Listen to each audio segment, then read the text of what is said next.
Welcome to our city. I'm Alonzo Jones, sitting in for Mayor Chris Bowich. Here's what's going on this week around our city.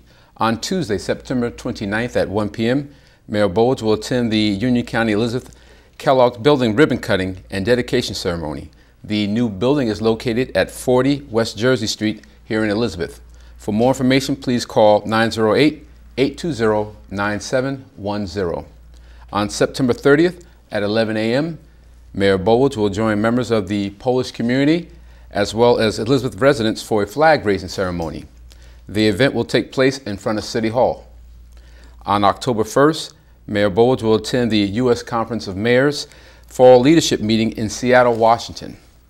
On October 2nd at 8 a.m., the Greater Elizabeth Chamber of Commerce will be hosting a summer poolside business breakfast at AVE by Corman Communities, located at 1070 Morris Avenue here that's in Union. Admission is $15 with a reservation and $20 at the door. For more information, please call 908-355-7600. Later that morning at 9 a.m., a Mass will be held to celebrate the opening of Our Lady of Guadalupe School. The Mass will be held at the St. Anthony's Church, located at 853 3rd Avenue here in Elizabeth. Bishop Marconi and Bishop Cruz will celebrate the Mass. On Sunday, October 4th at 6 p.m., the Elizabeth Contingent Pulaski Memorial Parade Committee will be holding a Polish Day Parade dinner at St. Adalbert's Hall, located at 250 East Jersey Street here in Elizabeth. The marshal for this year is Honorable Father Chris Saka, pastor of St. Adalbert's Church, and Miss Polonia Adita Drobanaska, a current early childhood education student at Kane University. If you need more information concerning this or any other events this week, please call the Public Information Office at 908-820-4124. On Friday, October 2nd, from 8 a.m. to 3 p.m., the City of Elizabeth is partnering with Future City Incorporated to welcome various school science students for a day of environmental education for the 6th annual Estuary Day. Today, Lisa Barron, project manager for the U.S. Army Corps of Engineers, along with Mr. John Dobashevitz, a Future City Incorporated trustee and assistant professor at Kane University, will help us understand estuaries and give us more information on the upcoming event. Welcome to you both. Thanks for having us. It's becoming a regular event seeing the two of you, and I'm looking forward to another great event this year. John, what is the National Estuary Program? The National Estuary Program was established by Congress in 1987 through the Environmental Protection Agency in response primarily to some earlier laws related to clean water, and with the first goal of improving water quality in estuaries of national importance. The other goals besides water quality include to improve the habitat of shellfish, fish, and other marine organisms as well as vegetation, provide recreational opportunities, and also to support the economic structures of places like New York City and the harbor that we live in. In addition to that, the successful applications of the program strive to include the watershed approach, as we'll talk more about later, which is more inclusive than just the water that's sitting in the estuary, as well as engaging the stakeholders in the community. So it's important that the city's involved, and equally important that the public's involved, not just to inform the public, but to engage the public through education, outreach, and also through activities like Estuary Day. Okay. Lisa, now why is this important nationally, regionally, and also to our city? Well, I think that the National Estuary Program basically has since it set up this program within EPA to administer, about a year after that, they designated that the New York, New Jersey Harbor was an estuary of national significance and tagged the Harbor Estuary Program to establish the framework and moving forward to restore all of the things that John just mentioned. And all the agencies, federal, state, local, and the stakeholders involved basically compose HEP. We call it HEP. I'm just try to avoid acronyms, but the Harbor Estuary Program. And I think today I just came back from an event that was an absolute incredible event that we had about over 20 organizations out on the harbor with all of the senior leaders of all of the entities and agencies and environmental advocates, including the congressional delegates, which is really critical and important so that we can get funding.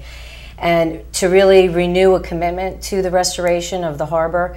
And it was actually a celebration of the release of our comprehensive restoration plan. I think the last time I was on the show with Earth Day, I handed Mayor Bulledge a hard copy that was just off the printer, and we released this restoration plan, which is basically a blueprint for restoring the harbor and this estuary and outlining what needs to be done. And I think there's such a commitment within the region, and it was, basically an example of that today. And I think that shows the importance not only regionally and nationally, because now we have to get the congressionals to sell it nationally so that we can get the funding to actually restore it.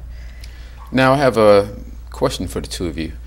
Are we considered a delta, New York, New Jersey?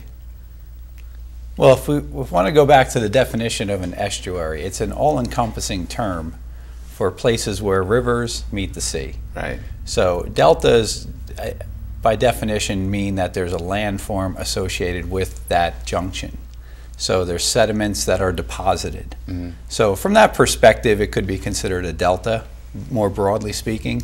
Well, it's an estuary. Little birdie whispered in my ear and said, "We're a delta now." I heard things about that. But to inform the viewers today, just words like bays go synonymous in many cases with estuaries. The uniqueness of the estuary is that it provides a place where fresh water and salt water mixes. So that's a very unique habitat. It has the nutrients that are provided by the ocean, mixing provided by waves, tides, and currents, but enough shelter so that juvenile fish, young fish, and other organisms that feed both marine food webs as well as terrestrial or land food webs find their starting point in many cases in the estuary, delta, Elizabeth River, Arthur Kill watershed. Again, all of these are part of the ecosystem approach that we want to engage our viewers in, that it's more than just the fact that if you've actually swam in the water or drove in a boat. It's much more than that. We recognize the importance of land and sea. Now you just mentioned the importance, Lisa. What is the importance of an estuary? Well, not only for the unique habitat and the habitat and that it provides to the biological communities that are out there with nursery grounds and the productivity for the communities that are out there, but what is also indicative of estuaries is the salt marsh and wetland habitat that's there. And I think that habitat, which is very much been degraded in our estuary, more than 80% of the wetlands have disappeared over time. But what those wetlands do is they provide filtration from overland runoff. We have such a strong contaminant input from ongoing sources. It filters out the sediments and the contamination. It makes the water cleaner and clearer. It provides stability and prevention of erosion so that we can prevent some flooding issues that go on. And also from a recreational standpoint, not only do we want to be able to go down to the estuary and see habitat, but we want to be able to use them and provide those economic benefits from ecotourism, bird watching. But also because our estuary is located right within our port, I think that our estuary is tremendously important to the region because of the port and the economic engine and the shipping that comes in. And since we're the Corps of Engineers maintaining our channels, what's really important is that it provides $20 billion in economic revenue between New York and New Jersey and over 225,000 jobs. So not only from an ecological standpoint is an incredibly important and invaluable resource, but also from an economic perspective in this region. Okay.